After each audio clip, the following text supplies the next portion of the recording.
बिस्मिल्लाहिर्रहमानिर्रहीम। अस्सलाम वालेकुम। मैं डॉक्टर शाहिद रज़ा आपको वेलकम कहता हूँ। उम्मीद है आप खैरियत से होंगे। अच्छा, आप लोग कमेंट सेक्शन में कमेंट कर रहे थे, पूछ रहे थे मुझसे कि जो हेड टेस्ट था या GRE रिक्वायर्ड था फाल 2026 एडमिशन्स के लिए for MS, MPhil and PhD, जो HEC ने खुद कहा था कि एजुकेशन टेस्टिंग काउंसिल के थ्रू ये टेस्ट लिया जाएगा हेड टेस्ट, और फिर जो क्लियर करेगा वो MS, MPhil और PhD में एडमिशन ले पाएगा इस फाल 2026 में।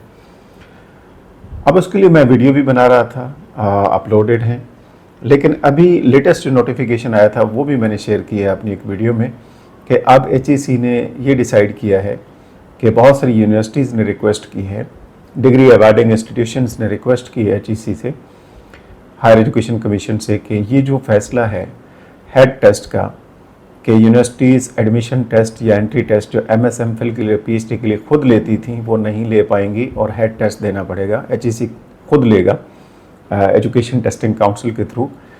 तो वो फाल 2026 से जो इम्प्लीमेंट होना था, अब यूनिवर्सिटीज़ की रिक्वेस्ट पे वो 1 साल के लिए डिले कर दिया गया है।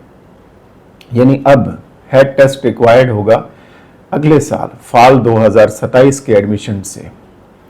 तो ये जो 2026 फाल 2026 के अभी रिसेंट एडमिशन किसी ने भी लेना है MS या MPhil या PhD में, तो पुराना जो तरीकाकार था यूनिवर्सिटीज़ का, जो यूनिवर्सिटीज़ खुद टेस्ट कंडक्ट करती थी, वो उसी तरीके से होगा, और उसको क्लियर करने के बाद आप MS, MPhil और PhD में इस साल एडमिशन ले पाएंगे।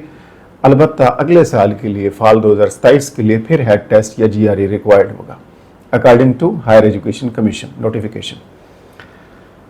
अच्छा, अब एक सवाल और पूछा जा रहा है कमेंट सेक्शन में कि हमने अप्लाई कर दिया जब ये नोटिफिकेशन आया था पिछला, तो अब हम क्या करें।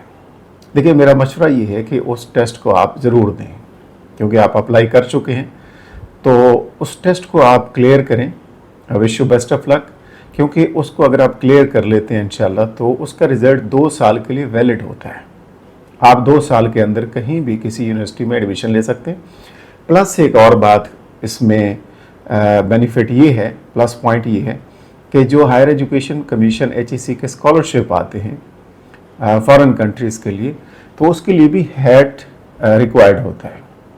तो इसमें डबल बेनिफिट आपको हो जाएगा। आप उसको क्लियर करते हैं तो 2 साल के लिए ये आपका टेस्ट का रिज़ल्ट वैलिड रहेगा पाकिस्तान में भी, और फिर HEC के जो स्कॉलरशिप आते हैं जिसमें हेड रिक्वायरमेंट होती है क्लियर करना, तो वो भी आपके लिए एक प्लस पॉइंट होगा, वो भी आपके पास एक बेनिफिट होगा और एक अपॉर्चुनिटी होगी, मौका होगा कि आप स्कॉलरशिप के हवाले से भी अप्लाई कर पाएंगे। तो इसलिए अगर आप अप्लाई कर चुके हैं तो उसको क्लियर कीजिए, मेहनत कीजिए, और यूनिवर्सिटी का टेस्ट भी आप दीजिए। तो दोनों में से जो भी क्लियर हो जाते हैं तो उसके मुताबिक आप पाकिस्तान में भी किसी यूनिवर्सिटी में एडमिशन ले सकते हैं इस साल 2026 फाल सेशन में। Wish you best of luck. Allah ताला आपको कामयाब करें। फिर नई कोई अपडेट आएगी तो आपके साथ शेयर करेंगे। अल्लाह हाफ़िज़।